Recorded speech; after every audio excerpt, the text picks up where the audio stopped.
Good morning, everyone. I learned yesterday Aaron Bisno was at the Chili Fest, and why he's not here is because the congregation he serves, which is called Ohav Shalom in the North Hills, I said, what are you doing on Sunday morning as a rabbi? He said, we have Sunday school. And that was kind of my reaction. I was like, he's not joking. I thought you guys did Friday night and Saturday. Oh, yeah. Except some Reformed congregations in America have adopted essentially a Protestant ethos, and they prefer to have what we'd call church on Sunday morning. What? Right, what? And so he says, we'll do a service, and then it's followed by a class and some type of coffee hour. It's like, do you mean just what we do? He said, pretty much, but it's not regular every week like we do. It's kind of once a month type of thing. So today he's there, but he did, as I say, came to Chili Fest last night, and I'll ask him to talk about this more. He described last night's Chili Fest. Anybody come to that? Well, how would you describe it? Crowded. It was in the parish hall. What else? How would you describe it? Fun. Church in 1950. Well, I think I know what you mean, but what does that mean? It means everybody was there and it was full of life. Everybody was there and full of life. Convivial. Team building. Aaron used the Yiddish word. Yiddish, German, Hebrew kind of mixed together. And it was Hamish. I said, I've never heard that. He said, what's that? It's a Scottish first name. It's a Scottish first name, but that's probably not the same thing. Maybe. It means, in a kind of an old-fashioned sense, homely or homey. As in, there's nothing pretentious at all. It's not steak and lobster or shrimp, cocktail sauce. It's chili. And it's just 1950s in the sense of everybody's there together. It's just enjoyable, and it's warm inside and cold outside, but there are kids running around and elderly people, and there were quite a few visitors, newcomers, just there for the first time. And everybody, I'm guessing, and we'll get to that for sure in just a few minutes, is affected in some way by the election and the new administration, good, bad, whatever. And it's not like the economy suddenly changed, or all the war in the Middle East, or the war in Ukraine, or just pick something. Global warming. 100 things you're upset about. You can be upset about lots of stuff. But last night was a time. All those problems are still there. Let's come together, all different types of people, and be Hamish, be homely, not pretentious. Just enjoy being together, because that stuff will still be there. But it's a little easier to face it when have all these people who are on your team. I was like, Hamish means all those things? He says, yep. Trust me, I'm a rabbi. I know these things. I go, okay, I'll take your word for it. So that was Hamish.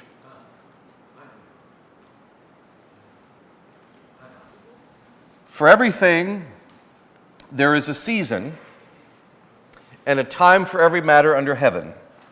Time to have a chili fest, for example. A time to be born and a time to die. A time to plant. I'm going to read it in a different rhythm so you don't have the Birds song, turn, turn, turn, stuck in your head. I'm purposefully changing it. Too late. A time to plant and a time to pluck up what is planted. A time to kill and a time to heal. A time to break down and a time to build up. A time to weep and a time to laugh, a time to mourn and a time to dance, a time to throw away stones and a time to gather stones together, a time to embrace and a time to refrain from embracing, a time to seek and a time to lose, a time to keep and a time to throw away, a time to tear and a time to sow, a time to keep silence and a time to speak, a time to love and a time to hate, a time for war and a time for peace. We'll stop for right now, right there. If you can get out of the 60s song for just a moment, What word appeared, by the way, it's the most used noun in the English language. What word appeared over and over in that brief poem? Time. Hebrew word for time in this sense is eth, we would transliterate it as eth. It means time. It means a season.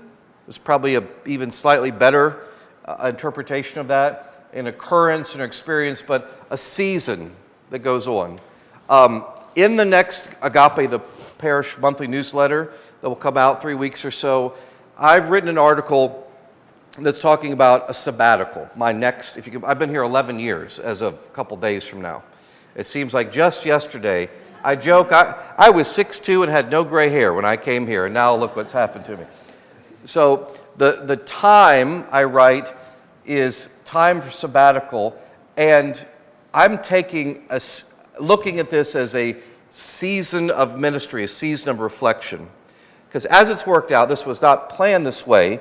Generally speaking, the first 6 years I was here was the first season of ministry.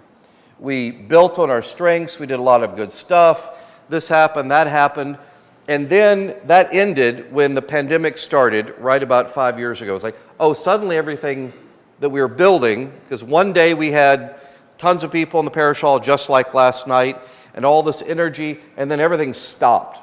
And I had to learn how to preach to a stone column, and there's nobody here, and then we were back, and all the stuff that goes on. And then the last 5 years have been kind of season 2, reimagining what church is during the pandemic, like everybody did with their lives, and then now coming out of that. I will also point out, in the 11 years I've been here, we've done 175 funerals. That's a lot of, and people moving away during the pandemic, and normal transfers in and out. And it's a very different place than it was 11 years ago. And that second season also included the big chunk of a capital campaign. We haven't started too many projects yet, but that's well underway. So my discernment is, what does the third season look like for the next 5 years or so? I couldn't have imagined it, but I think that way naturally. I think the writer Kohelet, the preacher, the teacher, Solomon, thinks in a very similar way. There's a season, there's a time that we look at our life. Back when we had kids, and then when we were empty nesters, when we were together or not partnered with somebody, all these different things are seasons of our life, and Kohelet is very much there. How do ancient Jews think of time? Let me ask it more generally, how do we think of time today? I'm curious how you begin to answer this. From a theoretical physics perspective, or just an ordinary everyday perspective, or how do you think about time? What is time? Let me ask it that way. A person's schedule? What am I going to do today? What am I going to do today? I'll point out something. Every time, occasion, I guess the word would be season, the Tree of Life Jewish congregation comes to Calvary for their high holidays, I am reminded with that juxtaposition how completely white Protestant I in fact am, because when we say a service starts at 10, a class, people at 9:59 is like, it's 9:59. They're looking at their watches, 10 o'clock. Service is 11. Like, we start at 11 every week, no matter what. When the Jewish congregation comes here, the first year I said, Rabbi, it's 5 o'clock. Why are you not going? Why, it's just 5 o'clock. But you said the service starts at 5 o'clock. I know. And I was like, I was really upset for him, and I generally don't invest emotions in other people in that way, like fixing it for them or worrying or being upset for them. But I was really upset because I'm ultimately responsible here, at least that's how I thought about it. Why are you not going in right now? He said, no, most people aren't here yet. Oh, Jonathon, you're thinking about time, but we're on Jewish time. And I instantly recognized, I bet that's like New Orleans time. But my wife is here. The first occasion when we moved to New Orleans, Natalie and I, when you go to the grocery store Things just take much longer than they would at a Giant Eagle in Pittsburgh, or certainly in the Midwest. Or riding, do you remember, we rode the streetcar down the way, which is lumbering, is a good word to describe the streetcar. And then in the middle of the way, we just stopped. And the driver got out, walked the equivalent of across our parking lot to the Giant, or it was a Rite Aid or CVS, one of those, bought cigarettes and a drink, walked back, started smoking, had his full cigarette while he's drinking a Coke or whatever, then finished, then got back in everybody's just looking at him, and then drove off. So like 15 minutes, not a scheduled stop. He just felt like doing that. And things go like that. And if you show the cash register clerk that you're in a hurry, it will take 10 times longer because you want to talk. It's a whole different conception of time. And different people hold it. In the ancient world, they did not have an iPhone or a very accurate to the second watch to keep track of. So they thought of it in different ways than we do. When the Jewish writers are creating this, Kohelet, the single person, did they think of in terms of a past, present, and future? I mean, do we think, I assume we think that way, right? You can't change the past, but you can think about it. Can you change the future? We can alter it in some, affect it, but we can't affect the past. How did Jews, ancient Jews, think of a past, present, and future? Which is important for thinking about this book. There is part of, innate to this passage, that time is cyclical, not days, months, years cyclical, but just life is cyclical. But they also thought of it in a different way, and there's a very interesting parallel in Christianity. There is, in the Jewish mindset of that time, pretty much the creation up to the fall of the temple in Jerusalem, when they had their emerging identity, and they had the patriarchs and matriarchs, and they had their own political identity. They had some say, some agency in their current and their future. And then in the year 70, 70 AD, the Romans destroyed the second temple, and then they were scattered at some point. Being in charge of your own life doesn't seem like a possibility anymore. And that is the present that the ancient Jewish scholars, including the writer of this book, imagined themselves in. The future was what? Any guesses? Unknown, but not unexpected. They had ideas about it. When Messiah comes, we'll restore all of this. Our political world, so we have a country back, our military, our spiritual life, that there is hope in the future that will look a certain way. And that's not yet, and who knows when that will be. But that's how they imagine that. There is a very interesting Christian parallel we don't talk about very much, and that is everything before Jesus, we literally call it BC, before Christ. So we date time from that moment, and AD is the year of the Lord, Anno Domini. And then there's the crucifixion, resurrection event, and we're in the in-between time. What is the future? If you want to get really fancy, I can show off, I've been to seminary. The eschatological hope. Eschatology means the end of the world, the end of time. What is our eschatological hope? What do we believe happens? We say it in the creed every week. The second coming, when Jesus returns in glory. However, there are various ways to say that.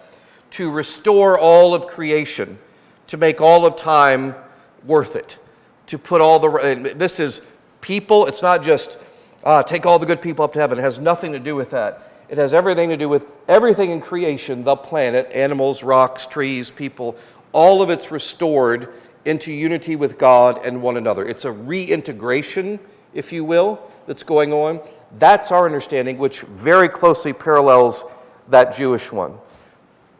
But, cool idea, pastor or rabbi, in the midst of that, that's not how we think about it at all. We think about it in my schedule, my experiences, and life is very cyclical.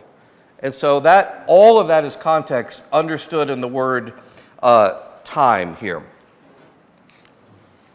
Any thoughts or comments about all that? Okay. Verse 1, this is a poem, by the way. It's good to remember that. For everything there is a season, and a time for every matter under heaven. Is God in here anywhere, by the way, this whole poem?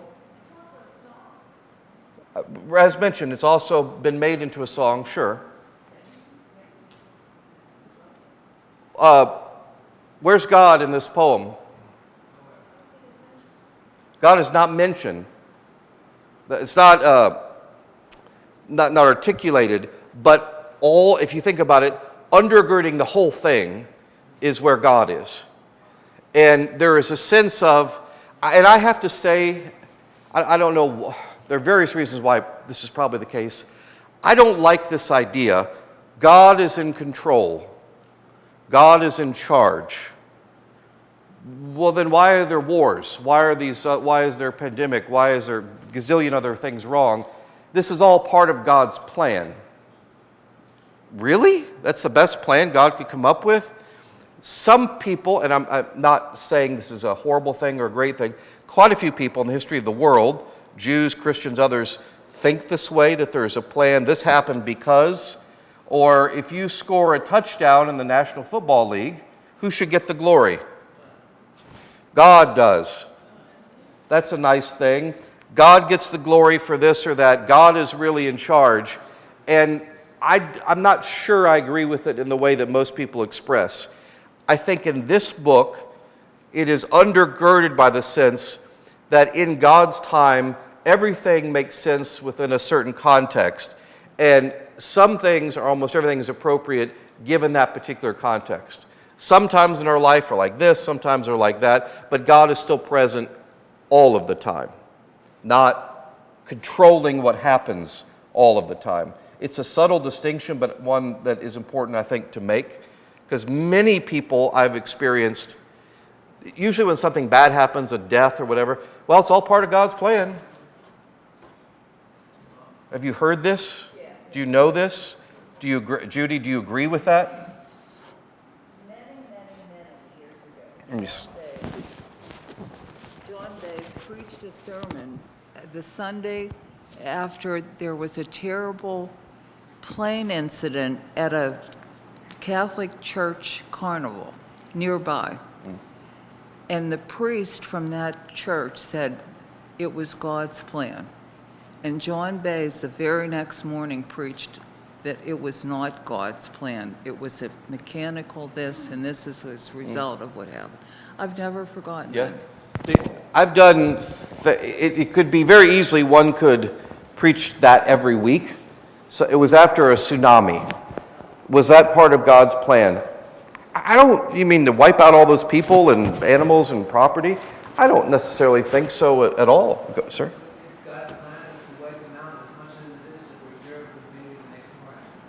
It's God's plan to wipe them out as much as it is.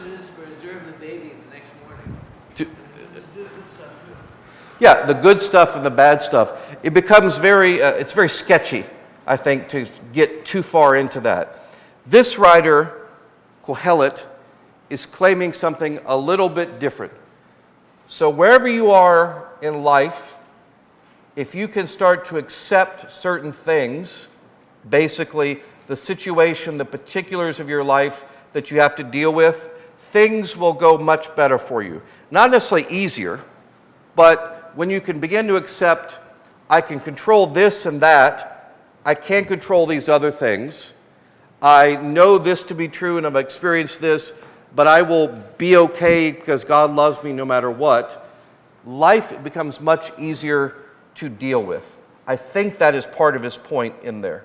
Susie? I love that expression. Well, it's about time. Well, it's about time, sure. Aaron and I, Rabbi Bisno and I have noted this many times. In the Christian tradition, it's viewed in the old Episcopal. I remember one of the first things I was taught when I joined the Episcopal Church, I was 19. The Episcopal clap is like, oh, that's very well done. It's very upper class golf, like nice putt. And that is not how we are at all anymore, if we ever were. And it doesn't have to be raucous, but there's a certain sense of how one goes. Our services are formal with room to experience God and one another there. But typically speaking, Christians, particularly Episcopal Christians, don't ever argue with God. It would be bad form or impolite or I don't know what. You can't yell at God because you're really angry this thing happened. Do we do that? Will God be cross with me? Are you angry with God? It's appropriate, in my opinion, to express that. I have learned that Jews do that much more naturally. And if you don't believe me, read the Bible, particularly the Genesis. How did this happen? And there's I'll just point out, there's a line between I'm expressing anger at the Creator for this happening and why me, to just being kind of whiny about it. That happens too. This writer, Kohelet, is not being whiny, but there's a sense of it's okay to complain to God, which we just don't do. I do want to emphasize that. Do any of you do that in your prayer life? Why did this thing happen that I absolutely didn't anything but that? And then it did.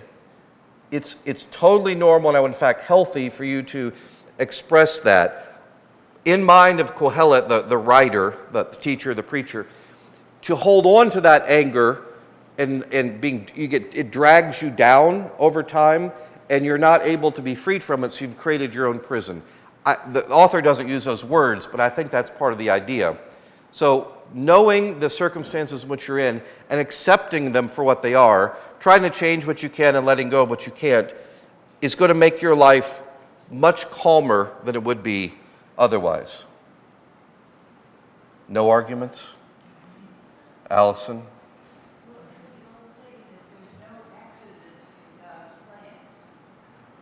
There's no accident in God's plans. Is that, I'm not trying to be mean or funny, but is that an Alcoholics Anonymous thing or is that a biblical thing? It's supposed to be both. I would suggest that's not really biblical. I'm not saying it's wrong or terrible, but say that again for everybody? There's no accident. There's no accident in God's plans. Sometimes good things come out of bad things. So, that's a different, sometimes good things come out of bad things. That's absolutely true. As an example, on this newsletter I wrote about, I find it weird that we as a church have never marked the end of the pandemic in a ritual or liturgical way when that's one of the things we're best at doing. A baptism, coming and going, a death, whatever. It's important if you get engaged to somebody, there's a party. When you get married, there's a thing. When there's a funeral, you need to acknowledge it. But we never acknowledged it. And I've talked about this with many, many people. Said, well, the pandemic, is it over or not? Some people say, yes, it is. I would say yes and no is my answer. Do we talk about it every day? No. Does everybody wear masks? Does everybody social distance? Does everybody talk about the vaccine and? No. Do people still die from it? Yes. Do people still get it? Does it still affect our consciousness and some public policy? Yes, all those things are true at the same time. And in my opinion, not acknowledging that in some ritual way stops us from healing in the way that we possibly could. Healing might not be the best word. Accepting it and integrating it into our lives. And part of that is to say, per your point, Allison, what bad things happened through the pandemic? Oh my God, people stopped learning how to trust one another, or they yelled at each other, or they got mad easier, or relationships broke up, or people moved away or died, etc., etc. Did anything good come out of the pandemic? Yeah. Like what? Vaccine technology, sure. Some relationships got stronger. Some relationships got stronger. People serenaded each other. They found new ways to be kind to one another. There are certainly things like that. we had to, everybody learned how to do Zoom and then quickly didn't want to do it anymore. I mean, that's a thing. But there were some good, unintended consequences that can come out of it. That happens in everything, but you do have to look for it, and that's part of the acknowledging. So on the second Sunday of Lent, we will have a service that is not a funeral, but a type of acknowledgement in a ritual way that the pandemic, at least one phase of it, the time, the F in Hebrew, is over. It is meant to be, I'm not particularly confrontational, but the service will be intended to evoke a visceral response. What do I mean by that? I remember vividly March 15th, 2020, services are canceled publicly. We walked in with that camera that we bought 6 months before the pandemic started, and Fred Roth and I and Neil Rahman, you were there, weren't you? Jeffrey Royce, we got to do church. Okay, I look at the camera the whole time. The Lord be with you and also. That's so strange. And like, Jonathan, you look weird staring at the camera. You got to look around and, oh right, how do we do this? We had to figure all this stuff out. And so we're going to come in, all the choir, all the clergy wearing masks. The choir will be 6 foot social distanced. There'll be those, remember those feet markers, stay 6 feet, stay safe, whatever. I got a bunch of those on the floor. The choir will sit separately from one another. It's like, oh God, the opening lines are in the midst of life, we are in death, which sounds very much like it comes from here. And the sermon will be about some of this, about this transition. When we get to the peace, there'll be a votive stand for people to offer prayers. The prayers will be what people ask for. And then it will change at the peace to I'd call a normal celebration. We've integrated that. The masks come off. The choir moves up into the choir stalls. I don't want to give too much away, but if I tell you, when you experience it, it's just quite dramatic of just seeing this and that change. And I think that's healthy for us to, as again, integrate all these different parts to let it be. It's there.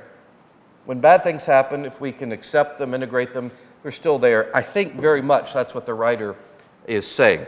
So, I'm already all the way down to verse 2 in a half an hour. A time to be born and a time to die.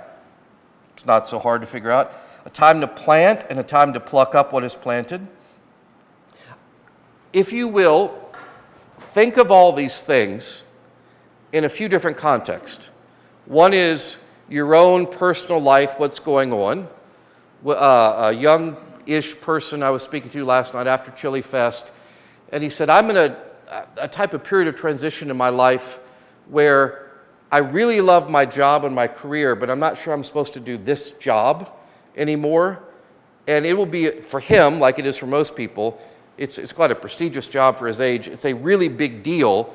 And this isn't going to be just, I'll choose this or that. It will shape the future of his life. And he knows that, and he happens to be dating somebody. And so there's not just himself he's thinking about. There's an extra variable. When you add one, it doesn't become slightly more complex. It becomes increasingly more complex because there are all those relationships connected to that person and his job and so on and so forth. And so it becomes a very deep personal decision. Think of this poem in your personal life. Think about it in terms of our country right now, about if you think it's great or think it's the worst thing ever, about the new administration, because that elicits a response from everybody. When is the right time to weep? When is the right time to laugh, to break down, to build up, to mourn, to dance, to throw away stones, and a time to gather stones together? Well, by the way, what does that mean? Time to throw away stones, scatter, it sometimes says, and to gather stones together. Well, that's a reference to a specific thing. It's analogous to something. That's the point. When do you gather stones? To build a wall. Where I'm from, in part of Kentucky, there are these beautiful, outside of Lexington, it's limestone. There's these stone walls are about this tall all over the place. There is no way, and there are horse farms everywhere, that's going to keep, a horse would just step over the thing. I can step over the thing. A horse easily could. But there are markers of space because mainly you had to get all these stones out of where the crops were, where the horses were, so they don't step on them, and they just made walls out of them. Gathering stones literally means to pick up the stones from your crop field or other field and put them in some orderly place to build a wall, a building, whatever. To scatter stones, usually in this context, meant that you'd throw the stones down in a vineyard to ruin the crops, kind of like salting the earth, to make it the land not as arable, just to reduce the yield of that. More generally, it would mean sometimes in life you destroy, there's destruction, sometimes it's construction. How do you know the difference, Allison?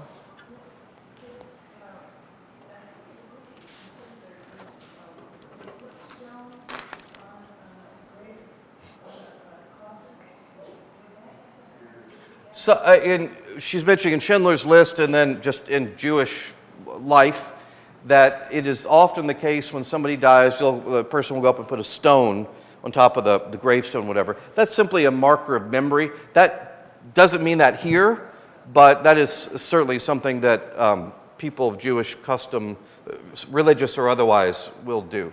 I've done it with Tree of Life members. One of the coolest things was after the first year, they said, "Jonathon, you realize you're an honorary Jew now?" And I said, "Thanks. I think that's really nice, but I didn't know how to take it.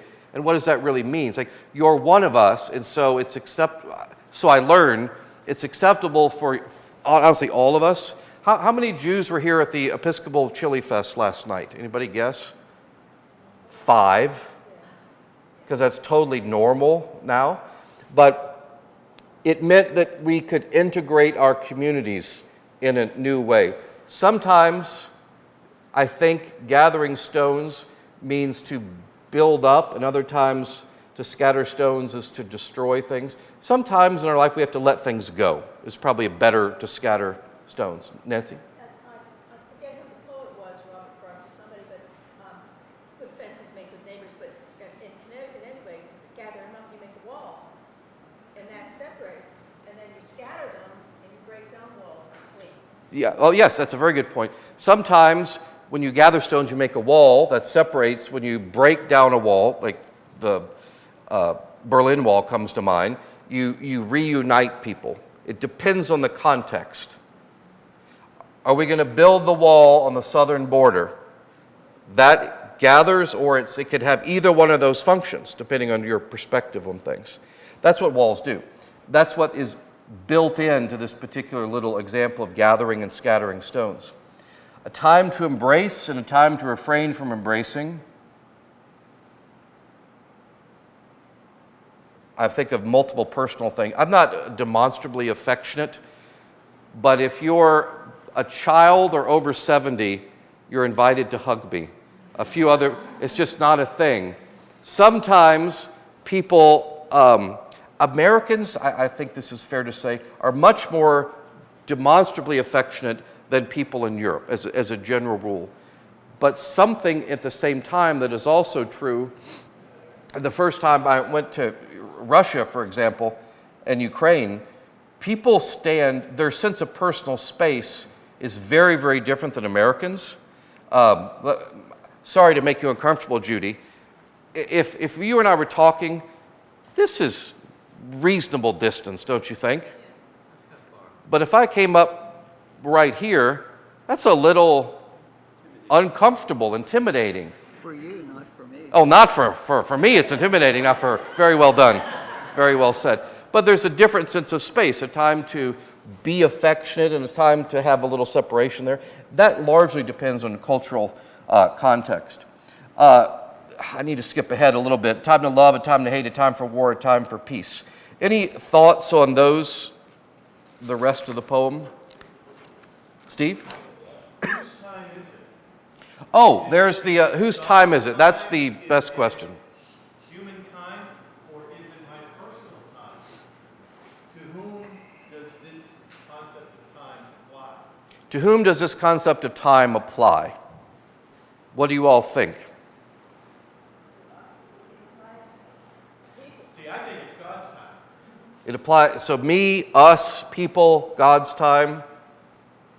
In the context of the poem, the story, what does it suggest to you whose time it is? When it says under heaven, Oh, great point. When it says under heaven, that's your interpretive key to unlock it. Under the sun is often used in the book of Ecclesiastes, and that kind of means generically to every person that's ever existed, there's nothing new under the sun. Everybody experiences the same stuff. You pay taxes, you work, you die. That's life. That's under the sun. Under heaven, great distinction, means something else. What does that mean? For everything, there's a season and time for every matter under heaven. That's the God part. That God is involved, invested in all of it. And we would say Lord or have dominion, and that's all true, but not controlling it all. But God is present through all of this stuff, the good and the bad.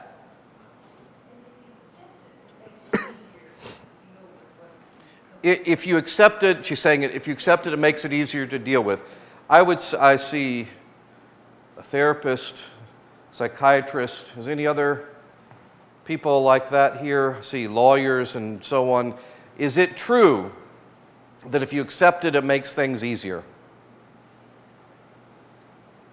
But what about if you accept it and you really, really hate it, even though you accept it to be true? I'll just here give a random example. I'm about to turn 54, and I remember when I was 40, and I remember when I was 30, and I remember when I was 20, and I remember when I was 17, right before I tore my anterior cruciate ligament. And I remember these times, and I can tell you physically, I feel fine, but relative for a 54-year-old. I don't feel great physically compared to a 20-year-old. In fact, I remember, and I'm not generally an envious person, but like, oh my God, dude, if you only knew how great your life is at this moment, this is the best shape you will ever be in, it's the best you'll ever feel, and it only gets worse your entire life. It goes downhill. Now, you might be in relatively good shape, and I'm 5 years younger than I'm supposed to be chronologically. I'm sure that's great, but you're not 20 when you're 50 or when you're 70, and accepting that, you got to accept it, but it's still terrible news to accept. Like, you mean it's all downhill from here? Yeah, pretty much.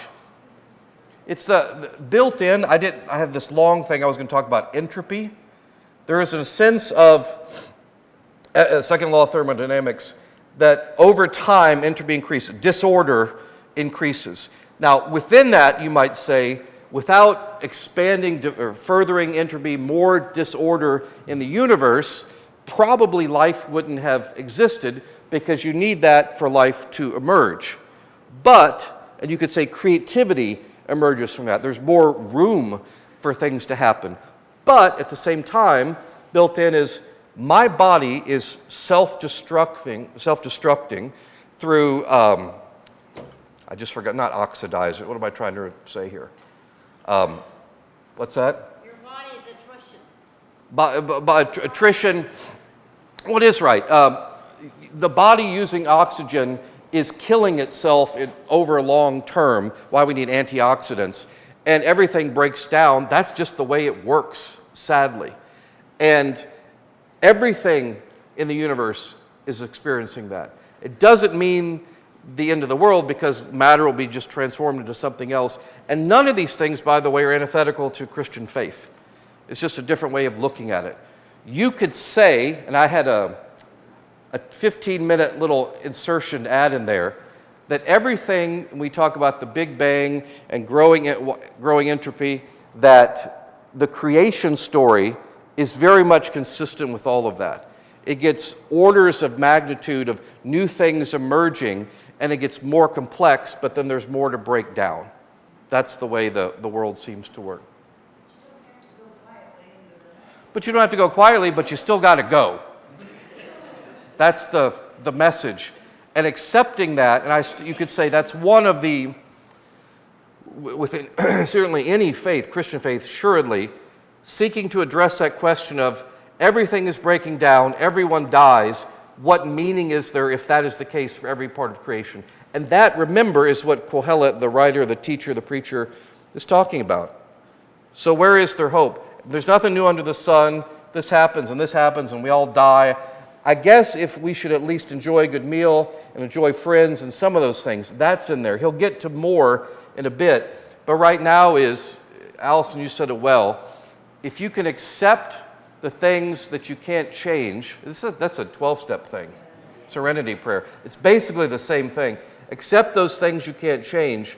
Life will be at least incrementally better.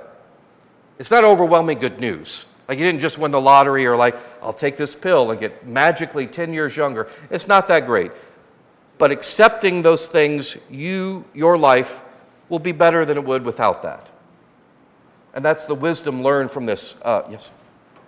The whole time you've been talking, I've been thinking about a Bach cantata, possibly one of Bach's greatest cantatas. Maybe some of you know it. God's time is best. God's Zeit ist die allerbeste Zeit.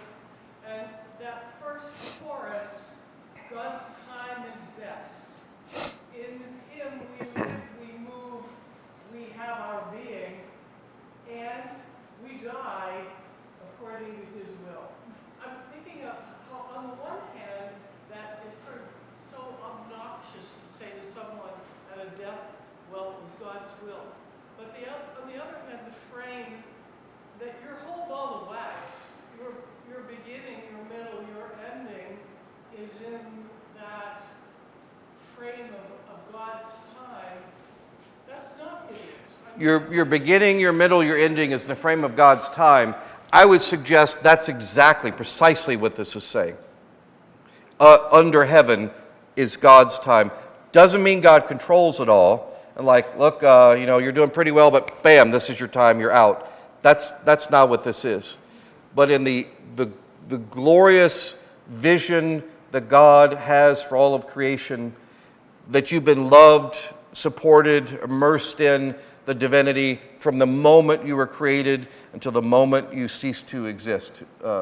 Jeffrey. When you say that the idea or notion that things will end, that all things will end, which entropy teaches us, makes every moment, every second unique. None of them are going to ever happen again. Yeah. And that it's going to end. So if everything ends, it adds a sense of value to time, which may not otherwise be there. That some things, some events, occurrences, seasons can be of more importance, more value, more meaningful, happier, sadder, whatever, in a way they wouldn't necessarily if you just lived forever. Is that what you're saying, Jeffrey? And the periods and parts of life end. Again, I'll suggest that's what our tradition in the Episcopal Church, Catholic and other, do extremely well. What season are we in church-wise, liturgically right now? Epiphany. So we organize time around these themes to reorient us to these realities. Everybody will die, but within God's providence, there is some type of purpose and meaning. And the first season of Advent points us to the ultimate restoration when Jesus, his first coming at Christmas and the second coming to restore everything, 4 weeks, and then the Christmas season of God becoming one of us, and then the Epiphany season. First, the message went to the Jews, and Epiphany is the message going to the whole world. That is us, everybody. And then we have Lent, which is preparing for Easter, resurrection, introspective. What happens when I die? What happens? What's the purpose of life? And then to Easter, which is a great proclamation of God restores all of creation, and then it cycles back to the beginning. It's intentionally created that way to point to those meanings, those moments. One could say, I watched, I got really into particle physics a while ago, but I haven't touched it very much.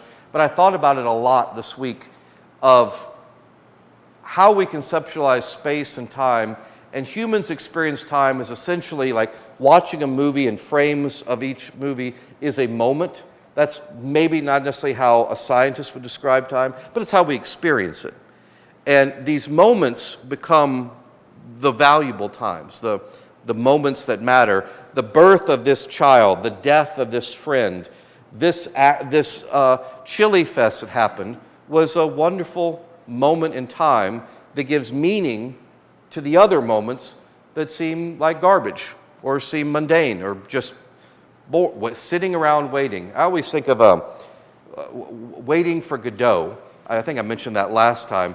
What's the premise of that? Anybody who doesn't know? Two guys just sitting around waiting, and they can't exactly remember what they're waiting for, and it's a story about life where nothing meaningful happens, and you just wait, and then eventually, do you go away? Do you die? It's like nothing's really clear.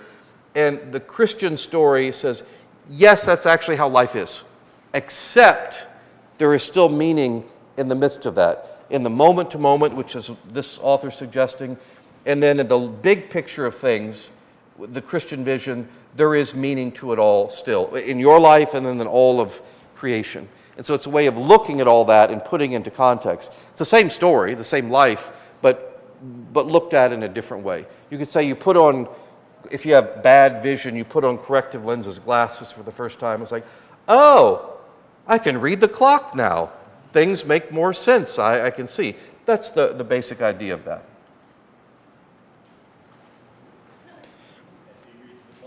As he reads the clock, and I'm bound by time because I'm celebrating, so I've got about 2 minutes left.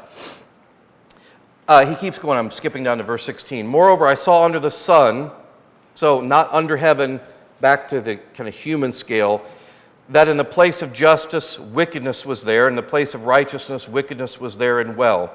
I said in my heart, God will judge the righteous and the wicked, for he has appointed a time for every matter and for every work. There are, and it will come up next chapter as well. I said in my heart with regard to human beings that God is testing them to show, but they are animals. The fate of humans and the fate of animals is the same. As one dies, so dies the other. They all have the same breath. Anybody happen to know, this would be an awesome, to impress people at a cocktail party, what the Hebrew word for breath is? Excellent. Ruach. It's a very guttural, earthy sound. Ruach, transliterated R-U-A-H. And it means breath. So when it says the animals and people have the same breath, ruach is the word. It also means spirit, like we would say Holy Spirit. And so there is, usually this will happen with a child, their pet will die, and they were animate one moment, and then the next they're still and they don't ever move again. Where did they go? They had a spirit, they had breath in them, and then they suddenly don't. And that's the same idea that's there. And in that regard, humans and animals, they're exactly the same. It's not arguing do animals have a soul or anything like that. We're just like them. We're here one moment and gone the next, and it's only through this ruach, which means the breath, the Spirit of God, that animates us, that gives us life. How did Adam come into existence? Anybody remember? Ruach, same word, God breathed and I should say him. Adam in Hebrew is Adama, it means a human being. So it's both and, it's not separate Adam and Eve. Adama, from the earth, the earthling, which I like saying, the human being, was just dirt until God breathed the same Spirit. And so the Spirit is this animating force that comes into us. All go to one place, all are from the dust, and all turn to the dust again. That's very close to our funeral liturgy, which is very powerful. Ritually, symbolically, funeral home directors, morticians hate this, but I always do it. And that is, if I go to the graveside, Aaron and I can tell you lots of fun war stories about my first boss. I hadn't done a funeral the first year I was ordained, and I said, is there anything I should learn? He said, don't fall in the grave. Oh my God, is that a thing? It actually is, but I would suggest, pedagogically speaking, there's a far better way to convey that information than to say, don't fall in the grave. See you later, good luck. And so how you don't fall in the grave is around the dug out piece of earth, there are plywood boards, and there's that green, like fake putting green grass covering them. You've got to go step on the edges to see where the boards flip up, and then stand in a spot, and then don't move until the very end after you do the service. And what the morticians hate is I always pick up dirt, earth from the ground, and have the people come up if they want, and as a way to say goodbye, to have closure, to get the symbolic connection, is to place dirt on the coffin. Why do morticians not like that? They're not worried about them falling. They want everything is sanitized, and they will never say the person died, that they passed. I always say they died. It's good to acknowledge, it's not the end of the world if they don't, but good to acknowledge this closure, this departure, and to literally put earth to, you help bury them that way. And it's earthy in every possible sense. And this author, I think, is making the same basic argument. This is what happens. And they all have the same breath, for all is vanity. Remember, he's back to that theme. All is chasing after the wind. All is havel havalim, trying to catch the breath you see when you're outside and it's cold and the vapor just disappears. All the stuff we're doing that I've been talking about, everything is just chasing after that wind. Who knows whether the human spirit goes upwards and the spirit of animals go downwards to the earth? Do you go up to heaven? Well, I hope so. I can tell you without any doubt whatsoever, and the most thing I'm faithful for in life, my wife is much a better person than I am. My dog is much better than I am. If there's any justice in all of creation, if I get to go to heaven or whatever, they should be there too, I think. But he's saying, who knows? Who really knows? So I saw there is nothing better than all should enjoy their work, for that is their lot. Who can bring them to see what will be after them? Everybody dies, so the work in this sense means your job, but it also means all these other things, the whole poem that he's talking about. Enjoy those things you can enjoy, accept those things that you have to, you must, and try to let go of those. It sounds unbelievably contemporary in many ways, his message. Any last thoughts or questions about all that? We have planned I want to know what you want to do. 2 more weeks of Ecclesiastes. There are 12, so I can do 9 chapters in 2 weeks. It's theoretically possible. And then we move on to Proverbs. Aaron will be back for part of the Proverbs. Do you want to stay longer in Ecclesiastes or do a couple more weeks and then jump to Proverbs? Thank you. She'll leave it up to me. What a great answer. But any other thoughts or comments? I'm very open to do. Yes, sir. I'm glad to see the end here. I knew about everything that's in the song and the various settings and this and that, but I never knew these additional paragraphs. So I'm grateful for that. Yeah, never knew the additional paragraphs. Ecclesiastes is often reduced to that song by the Byrds. Turn, turn, turn. It's a great song, but there's more to the book than just that. Yes. It's not related to Ecclesiastes, but I'd be very interested to think about the Old Testament, the Hebrew Bible's understanding of mercy. Oh, is that just completely random, or is that because of something a bishop said last week? If you didn't hear, she said, I'd be interested in the Hebrew Bible's understanding of mercy.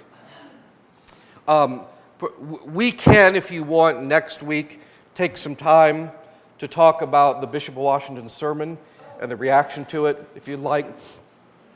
Just so you know, I'm just not going to be partisan. I have particular personal beliefs, but I have to be the priest for everybody. I have been called, and I think unload is a fair word. How dare she say these things? This is heresy. It's not heresy. Heresy means something specific.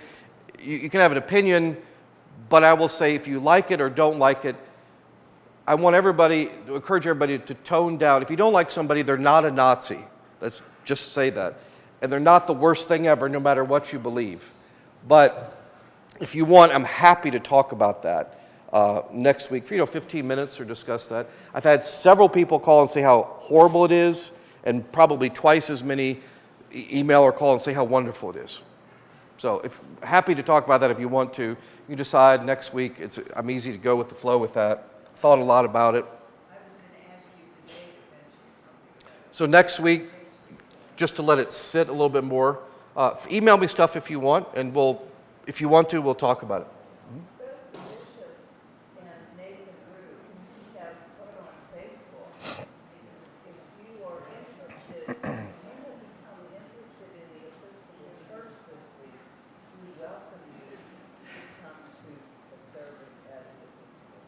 No. No. About finishing Ecclesiastes, life continues. Let's finish Ecclesiastes and go on to other stuff and finish. Stick with Ecclesiastes a little bit. I think it's fun. Proverbs, we could do quicker. It's just, those are, well, they're Proverbs. They're pithy little sayings. This is more of a thing. So we'll do keep Ecclesiastes, some of next week talking about Bishop Buddy's sermon. Watch the video first if you can, if you haven't seen that. All right, thank you all very much.